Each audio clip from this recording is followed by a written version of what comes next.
GWK, ya, Garuda Wisnu Kencana.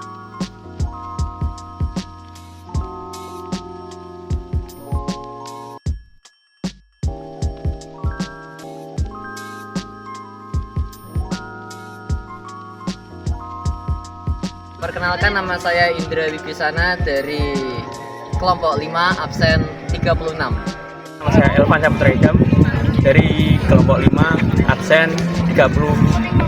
Saya Fadil Ramadhani absen 31 dari kelompok 5. Perkenalkan, nama saya Beril Sarafik absen 13 dari kelompok 5. Perkenalkan, nama saya Aldi Waitra Gopar dari kelas 11 RPL 1. Assalamualaikum warahmatullahi wabarakatuh.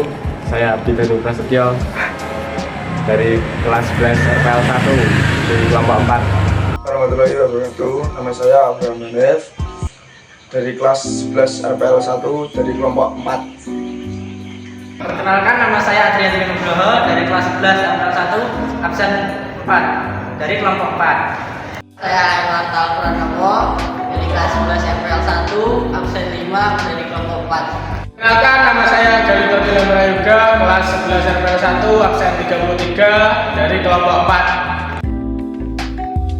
Pada kesempatan kali ini, kami dari kelompok 4 akan membahas tentang GWK atau bisa disebut Garuda Wisnu Kencana. Ada beberapa poin penting yang akan kami bahas dalam video ini. Yang pertama, sejarah. Yang kedua, wisata yang dapat dinikmati. Dan yang tiga atau yang terakhir, sesi wawancara. Pertama-tama yang akan kita bahas adalah sejarah. Tapi sebelum membahas sejarah, kita akan membahas secara singkat tentang GWK.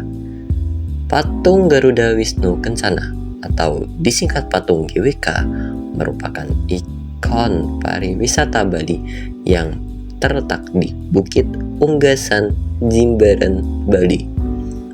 Patung setinggi 122 meter sampai 121 meter ini digadang-gadang sebagai patung tertinggi keempat di dunia. Mengulik sejarahnya, proyek pembangunan patung Garuda Wisnu Kencana pertama kali digagas pada tahun 1989 oleh seniman asal Bali, Inyoman Nuwarta. Lalu, pada tahun 1990, ide tersebut disetujui oleh Soeharto yang saat itu menjabat sebagai Presiden Republik Indonesia kedua. Dalam pelaksanaannya, Inyoman Nuwarta ditunjuk sebagai arsitek pembangunan patung tersebut. Sayangnya, proses pembangunan terhenti pada tahun 1998 akibat krisis moneter yang melanda Indonesia. Setelah terbelangkai selama lebih dari 1 dekade, proyek ini dilanjutkan kembali pada tahun 2013 oleh PT Alam Sutera Realty Indonesia. Sebelumnya, proyek pembangunan ini berada di bawah naungan Yayasan Garuda Wisnu Kencana Bali. Pada tahap lanjutan ini, Inyoman Nuwarta ditugaskan untuk menyelesaikan proyek pembangunan tersebut sampai selesai. Ia menggandeng setidaknya 120 seniman patung lainnya untuk turut andil dalam proses pembangunan patung ini. Bagaimana tidak, patung GWK terbuat dari campuran baja dan tembaga seberat 4.000 ton. Sedangkan konstruksi patungnya terbuat dari tembaga dan kuningan ditopang 21.000 batang baja dengan total 2.000 ton dan baut sebanyak 170.000 buah. Setelah pembangunan selesai, patung ini kemudian menjalani serangkaian tes untuk mengujinya. Akhirnya, proyek pembangunan patung GWK selesai pada 22 September 2018 dan diresmikan oleh Presiden Jokowi. Cukup panjang bukan sejarahnya? Tapi bukan hanya itu. Bahkan dulu, Malaysia juga pernah menawar untuk membeli kawasan Garuda Wisnu Kencana. Hal ini dibenarkan oleh Gubernur Bali, Imade Mangku Pastika, pada Sabtu 29 Agustus 2009. Setelah lama membahas sejarah yang begitu panjang, kita akan pindah ke sesi kedua, yaitu tentang fasilitas-fasilitas atau wisata-wisata apa yang menarik. Yang pertama, tentu saja kita dapat mengagumi kemegahan patung GWK. Patung GWK sendiri sudah sangat unik, yaitu patung yang berada di urutan tertinggi keempat. Tapi tidak hanya itu, patung ini dapat dimasuki loh. Dan patung ini terdapat 23 lantai, dan di lantai utama yang atau kita sebut tertinggi itu kita dapat melihat panorama alam yang sangat menakjubkan dan indah dari kawasan wisata GWK ini. Bukan hanya itu, di bawah patungnya itu di pintu masuk ada museum singkat ya tentang patung ogoh-ogoh gitu. Banyak sekali di situ patung-patung mini. Yang kedua adalah menjelajahi sekitar area GWK. Di sekitar area GWK banyak sekali patung-patung dan karya seni unik lainnya. Tidak hanya panorama alam yang sangat menggugah mata, ada juga karya-karya seni sampingan yang menurut saya juga menarik dan indah untuk dilihat dan untuk bersulah foto. Yang ketiga, kita dapat menikmati pemandangan sunset karena di lantai tertinggi GWK sendiri, lantai 23, kita dapat melihat hampir keseluruhan area wilayah GWK, dan di situ kita mungkin dapat melihat sunset dan ya matahari terbit. Begitu indah, bukan? Bukan hanya tentang melihat dan pertunjukan, kita juga dapat berbelanja souvenir yang tentunya sangat unik-unik di sini. Bahkan di sini ada patung juga yang dapat dijual dan dapat kita beli. Saya kesana kemarin itu bahkan menemukan ada patung miniatur GWK-nya dengan harga yang lumayan fantastis. Yang kelima, kita dapat menikmati kuliner khas Bali di kafe-kafe di sekitar GWK atau di GWK-nya sendiri. Itu ada banyak makanan di sana. Kamu bisa mencicipi sate lilit, nasi campur, atau bebek betutu. Dan bukan hanya itu, kamu juga bisa makan sambil menikmati pemandangan-pemandangan yang indah. Bukankah itu salah satu ya seperti kenikmatan dunia gitulah.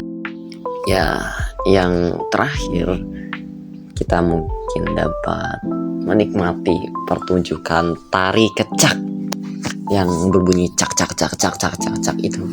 Dan bukan hanya tari kecak, di sini tari kecaknya ada sedikit variasi dengan beberapa tambahan ornamen dan beberapa gerakan. Tari kecak ini lumayan, bahkan bukan lumayan lagi, itu sangat wow gitu. Dan yang ketiga, kita akan pindah ke sesi wawancara bersama Kak Indra. Ya, sesi wawancara. Oke. Warahmatullahi wabarakatuh. Di sini saya Indra Wisana dari kelompok 5 akan mewawancarai terbit dari nuansa utama Tresno. Oh, dari Bait Tresno. Ini guide nuansa tur, bait guide Tresno by nuansa. Guide Trisno by Nuansa bersama dengan Widi. Kami di sini ingin menanyakan sepasal tentang GWK. Menurut Widi itu yang menarik dari GWK itu apa?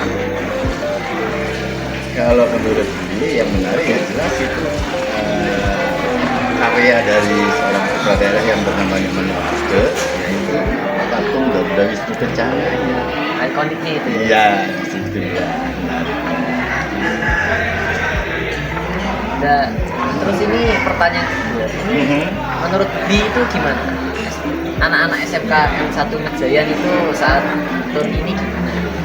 Menurut beli bukan sekali ini aja ya menghandle rombongan SMK Negeri 1 Mejayan. Tahun lalu juga sudah sering. Ya keakraban itu memang ya tidak bisa kita nilai ya. Itu memang apalagi beli sudah berumur sehingga itu dekat teman-temannya, ya siswinya itu seperti anak sendiri. Itu yang paling dekat. Dan juga mereka antusias untuk informasi. Terima kasih Bi. Sekian dari kami kelompok 5. Wassalamualaikum warahmatullahi wabarakatuh. Di sini saya dan kelompok saya kelompok 5 sepertinya tertinggal rombongan. Jadi di sini kami terpaksa untuk berlari.